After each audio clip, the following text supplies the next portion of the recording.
The American people need to have confidence in our elections. Right now, we don't have that because across the country, Democrat officials are shutting down transparency, especially here in the state of Michigan. Democrats are damaging the country in the process of a smooth transition of power by not allowing a transparent process.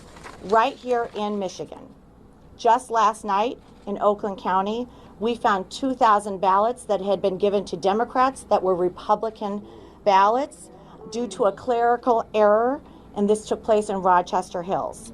In Wayne County, Republican poll watchers were denied their legal right to monitor the election and purposely kept in the dark, both literally and figuratively, with poll workers blocking windows and padlocking doors.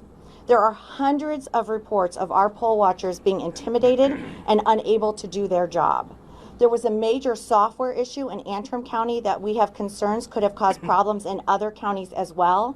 This issue was brought to our attention by Congressman Bergman's office when they noticed the results being drastically different from what they expected and what they have received from that county in past elections. When they inquired with the clerk, they were told it was a software issue and it was corrected. But now we know that 47 counties use that same software. At the TCF Center in Wayne County, we have received over 100 incident reports of irregularities.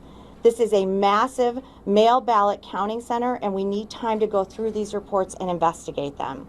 Here's an example of just one of them. On November 3rd and 4th, a whistleblower was assigned to work on problem ballots in the TCF Center Adjudication Center. This is not a Republican poll worker. This is an actual election worker. A bundle of ballots with no receive date were brought to the whistleblower. The ballots should not have been immediately counted because there was no evidence. The ballots were received by the state mandated deadline of November 3rd.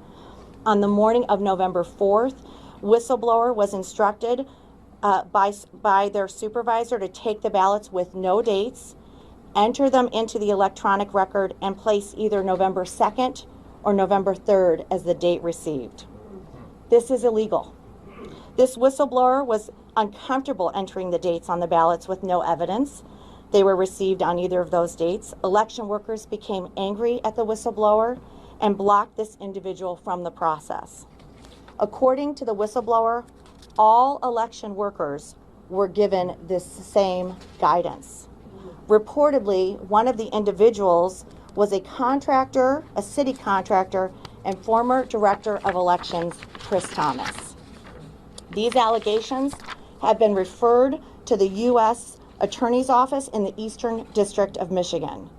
We have heard other instances of election workers verbally accosting our poll watchers and refusing to let us challenge questionable ballots. Election workers were wearing Biden shirts and applauding when our poll watchers were removed from the counting facility. Of the few ballots that Democrat election workers did allow us to challenge, our observers say those ballots were then moved back into the regular pile after our poll watchers were intimidated and pushed from the process. Finally, our campaigns have also not yet been able to view video surveillance of ballot drop boxes and have meaningful transparency over that process. This is our democracy. Yeah.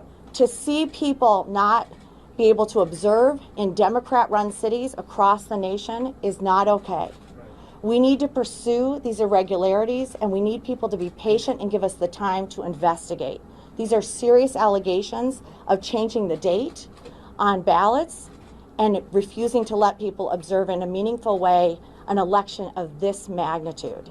To see our leaders in Michigan not step forward, Jocelyn Benson, Gretchen Whitmer, to allow our poll workers to observe this election has caused further uncertainty. We will pursue all of these irregularities. Please give us time to do that because it is concerning and every vote matters.